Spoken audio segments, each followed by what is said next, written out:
Hi, it's Dwyer, gamblersadvisory.com, dwyervip.com for non-boxing picks. Remember, the opinion you should follow should be your own. Just consider this video to be a second opinion from a complete stranger online. First, briefly, let's talk baseball. Let's talk Pete Rose. Major League Baseball has decided not to lift Pete Rose's ban. To Major League Baseball, let me just say this bluntly. If you have evidence that Pete Rose bet against his own team, that Pete Rose threw games, either as a player or as a manager, right, when he had a position in baseball, then you should release that evidence to the public. You should at least man up and make the allegation. Because if you don't have that evidence, if Pete Rose's crime is betting on himself or betting on his team, then you're doing fans and Pete Rose a disservice. Not only that, you're really discrediting the game by arbitrarily banning someone for an offense that doesn't warrant that level of a penalty. You know, the 1919 White Sox scandal, in my opinion, would be a big non-story if we were to learn that the White Sox bet on themselves, right? If Shoeless Joe Jackson bet on his team to win the World Series, I would be wondering why he was banned from baseball. I understand the arguments that, hey, if you're betting on yourself in this game, that might hurt the team in other games, especially if you're the manager, because you might bring in, Mariano Rivera, your star relievers. You might overwork them to win the game that you've bet on. So then the second game of the series and the third game of the series, you don't have these superstars available. Okay, great. I understand the argument. But really, would you call for LeBron James's lifetime suspension or Kobe Bryant's lifetime suspension if you heard that LeBron bet on his team and Kobe bet on the Lakers? Come on now. So I think this is a farce. 4,256 hits is what Pete Rose laid down. It's the record, folks, right? It's an embarrassment to the sport that this guy's not in the Hall of Fame. It's an embarrassment to the sport that this guy has been banned now for decades. Now, I'm not going to support Pete if he bet against his team, just like I wouldn't support any athlete who fixes events, right? If you have that evidence, release it. Otherwise, let this great ball player reunite with his sport. Let me also say this too. There's a crowd out there that's complaining about the fact that Pete still bets on baseball. You know what? I've met several athletes, well, not several, one or two athletes in Las Vegas during their careers who are there gambling, right? It's a farce. It's a ridiculous double standard here. Pete's out of the game. If Pete wants to bet on baseball, what's the big deal? Right? To point to Pete's current betting while he's banned as some justification for not allowing him to reunite with the sport is just downright ridiculous. What are you going to do next? Say Pete's in a fantasy pool and then use that as further justification to keep him out of baseball? The only thing that matters is what Pete did when he was in baseball, not post-baseball after you've kicked him out. If when he was in baseball he threw games, I'm all for the ban. If he didn't throw games and if he bet on his team, you know where he belongs, and that's in the Hall of Fame. You know where he belongs. That's in some team's front office. Let's talk about boxing. Every gambler has their own system, their own inside method of picking winners. right? I'm no different. Now, it's my belief, and this will be a gross oversimplification, but it's my belief that whether a person is a talent guy or a skill guy matters. By talent, I'm talking about things that are God-given, right? You're born with a great vertical. You're born and you are 6'7", right? You're 6'6". You're able to dunk a basketball, right? To me, that's talent, right? You're able to throw a baseball 100 miles an hour. That's talent. Skill to me is something that, you're not born with. You actually have to develop, right? So, three-point shooting ability, right? If you shoot the ball like Steph Curry, to me, that's skill. Now, again, this is just my own observation, my own shorthand. Don't take it as gospel. You should literally follow your opinion here. But what I found is that the talent and skill guys are two different groups most of the time, right? The talented guy isn't really focused that much on nuances, right? The talented guy keeps himself in shape and understands his competitive advantage are his God-given gifts, right? So he'll accent those. If he's a leaper, he'll make sure that he keeps his legs fresh, right? The skill guys are a little bit different. I found the skill guys are the guys standing in line next to you at the buffet, right? The skill guys will let themselves go a little bit because they know they can hop out of the shower, put on shorts and a set of shoes, hit the court, and hit threes, right? They're not relying on having the perfect body that day. They're not relying on eating well and getting sleep and stuff like that. Rather, they'll let themselves go because they know it's about skills, right? Look at the guys in the NBA with back to the basket skills, right? You'll notice that the guys who really are fluid offensively down in the low post, they aren't the guys in the gym lifting a lot of weights, right? Because they know that, looking flabby or whatever, they can still score on you. Now, I'll say this. I have come across, as we all have, great athletes who also are very, very skilled, right? These are the top of the top. I'll name a few. Salvador Sanchez, prime Michael Jordan, prime Kobe Bryant, Michael Ray Richardson, if you're a Knicks fan and you remember way back when, Hakeem Olajuwon, John Elway, Floyd Mayweather, right? Athletes like this are rare, right? You come across a prime Kobe and you understand that level of coordination, creativity, right? Ability to make difficult shots, married to a tall guy with great athletic ability in his prime, right? A guy who really was a shutdown defender in his prime. That kind of guy is rare, doesn't come along that often. Now, what I found is that skill guys are different, right? I'll name some skill guys. Tom Brady, very skilled, not a great athlete, right? Peyton Manning, Magic Johnson, right? One of the best basketball players I've ever seen, but couldn't really jump that high, right? Wasn't a guy who, was a dominant shot blocker guy, right? Jason Kidd, Larry Bird.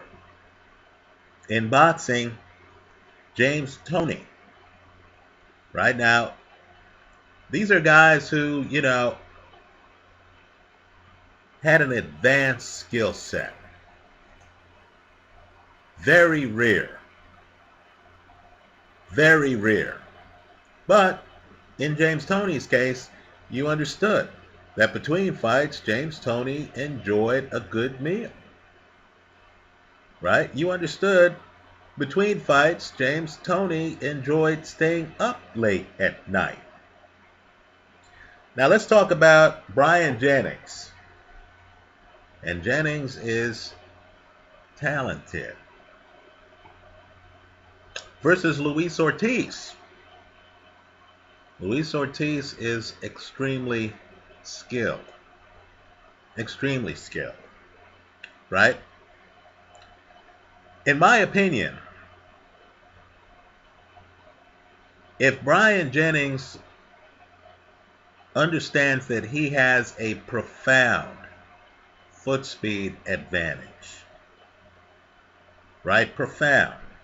And if he understands that if he could fight this fight like Ali fought Sonny Liston, that's the blueprint, right?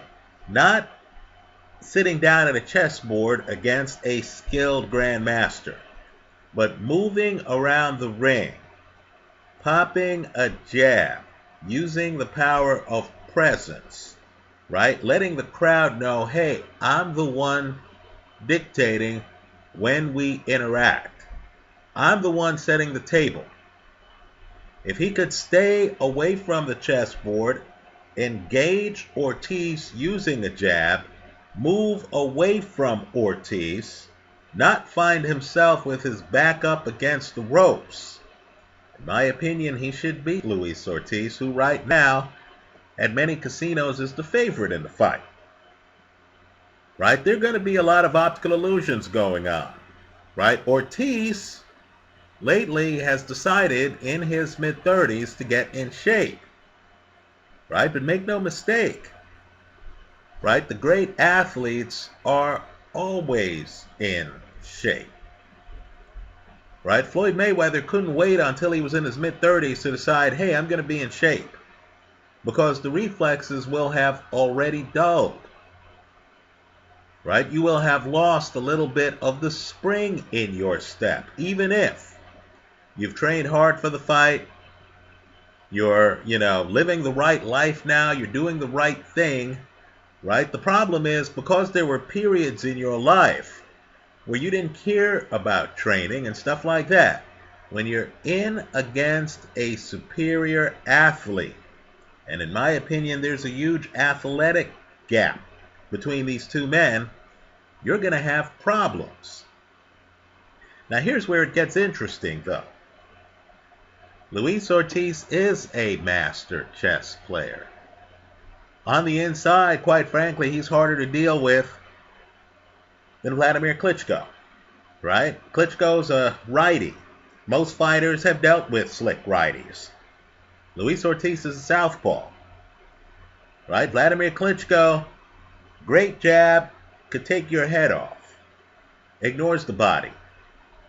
Luis Ortiz can kill you to the body,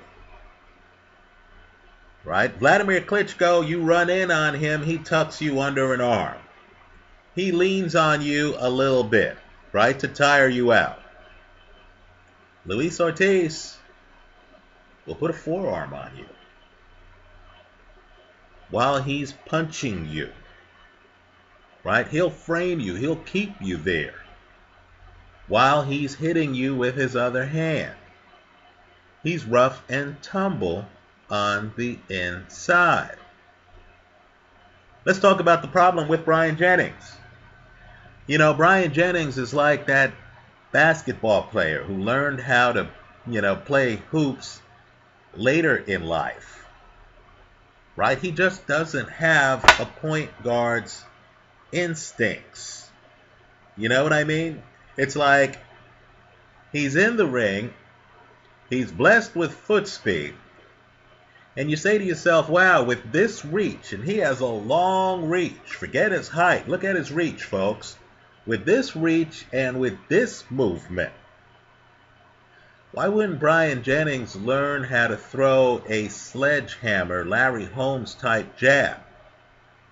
And why wouldn't we see that jab early in every fight? to give Jennings a 3 or 4 round advantage, right? If you're the slower footed guy, it's bad enough you're fighting a faster footed guy. If that faster footed guy has a long reach and knows how to hit you as you're trying to get close to him, right? Wouldn't that jab cause you all kinds of problems? But Bryant Jennings looks lost in some fights, doesn't he? You're looking at the Mike Perez fight and you're saying, whoa, what's BY trying to do here?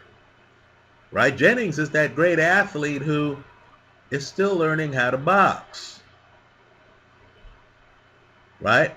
I'm picking Jennings in this fight because I'm hoping Jennings understands that he should win this fight. Understands that if he gets this fight into the later rounds, and if he forces Ortiz to move a lot around the ring, and trust me, Ortiz is going to be the one trying to cut off the ring. If he forces Ortiz to move his feet and to actually exert himself, I think Ortiz is going to hit a wall around the 7th or 8th round. Right? When Michael Jordan came in the league, man, he was a great athlete. Explosive first step. Great dunker. Great vertical. Outstanding energy level. As hard as Jordan worked on the offensive end, and he was the best scorer in the league, Jordan worked at least that hard on the defensive end. Right? Jordan had talent for days. But you know what Jordan did? Jordan then started working on a turnaround jumper. Right? Some back to the basket skills and stuff like that.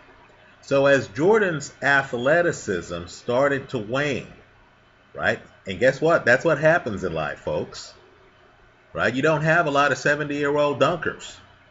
As Jordan's athleticism started to wane, Jordan's skill level increased. He became a better three-point shooter. Right? That turnaround jumper really became his version of Kareem's sky hook. He would get a guy on a shoulder, he'd get deep in the low post, then he'd just turn around, bang, you couldn't stop him. Right? That's the challenge facing all of these talent guys. Right? You have the talent. It's the challenge right now facing Deontay Wilder. Let's be blunt. Right? He has the big punch. You see guys hit, you see guys fall down. Right? That's Wilder's career. Right? He has that ability to hit you from across the ring. You see him against Bermane Stiverne. Stiverne just can't match him foot speed wise. He's just moving away from Stiverne. You realize that he's a tall guy with reach and foot speed. But in the back of your head, you know that if he were fighting a heavyweight version of Juan Manuel Marquez, he'd lose badly. Right? Marquez would be inside countering him to death. Right? That's the challenge facing Bryant Jennings. He's already gone the distance with Vladimir Klitschko. Right? Look at the foot speed in that fight. Right? What he has to do, though, is marry that foot speed to some skills. Right? Is marry his athleticism. He throws combinations. He's one of boxing's better combination punchers. He just needs to frame it for us. Right? I'm taking Bryant Jennings. I believe Jennings is a live dog in this fight. I'm telling you, foot speed behind a good jab can literally carry you through fights. Right? But I'm going to hedge the play with Ortiz by KO. Right? Why? Because Ortiz hits hard. He's a chess player. I've seen Jennings in fights, the Fedosov fight, where Jennings curiously is over by the ropes, leaning on the ropes. That's not where I want any opponent of Luis Ortiz's to be. So, in this matchup between talent versus skill, I'm going to go with the talent, the foot speed. the movement, the hand speed, right? The elusiveness, right? But I'll concede, Jennings, who might be America's best heavyweight, right? Jennings certainly has huge upside, right? I'll concede that Jennings needs to keep it together, right? Their fights, Jennings, Spielka, where Jennings has looked tremendous. Their fights, first half of the Perez fight, a lot of the Vladimir Klitschko fight, right? Klitschko's taller than Jennings. Jennings is moving around. The heavyweight title's in the balance. You wonder why Jennings wasn't able to dip a shoulder, put his head on, Klitschko's chest and try to go to work, right? I like Jennings in this fight. I think it's a talent versus skill matchup. I'll concede Luis Ortiz is extremely skilled. I just don't think he'll be able to offset the athletic gap, right? I'm going to hedge the play, though, with Ortiz by KO. He hits hard. He's a southpaw. He's a master chess player. If he gets close enough to Jennings and is able to plant his feet and get leverage, anything could happen, right? Understand the risk involved. If the fight goes the distance, I'm with the underdog. That's how I see it. Let me hear from you. Leave your comments for me here online. Visit us at gamblersadvisory.com. Thanks for stopping by.